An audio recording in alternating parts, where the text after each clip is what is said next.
Depending on the character's roles, some liberties to keep the plot moving are unrealistic. What I'm focused on is learned behavior, something you see over time. That is why I like series, because it starts to develop a character into a person and it constrains the writer into how the character can react. If you violate the spirit of the character, then you soon will find interest in the books will disappear. While the thoughts are inspired by the book, it does not imply the writer intended to inspire the thoughts I have. Rigid people who are confronted with a person that doesn't fit their view of the world often are threatened when they see a person breaking the rules.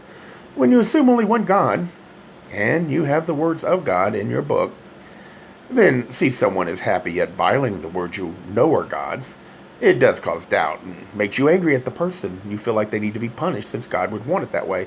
It's important for you to hurt them out of anger. How dare they have a good life? Most would consider possibility that maybe God is not a punishing God.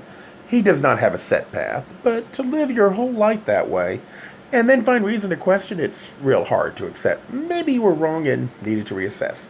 Far better to cause those who are just happy being who they are to fear showing it, threaten through anonymous letters, attack strangers on the street for holding hands. You did not change who these people are. All you did is try and cause them to hide. It's not about what God wants, but what you want. That to me is a far worse person. Yet they are the ones that will claim to know God best. Having standards are not wrong, but being too rigid that you are threatened when others are happy being free of the fear you live under, that is wrong. While the thoughts are inspired by the book, it does not imply the writer intended to inspire the thoughts I have. The attempt is to start a discussion and get people to think about human behavior from the perspective of the closet.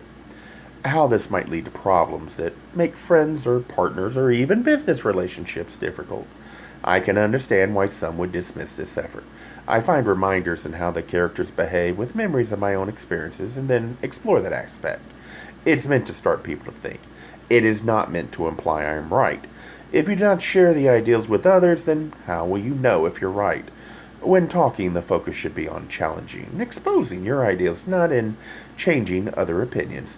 That would only lead to frustration, since the only person you can change is yourself.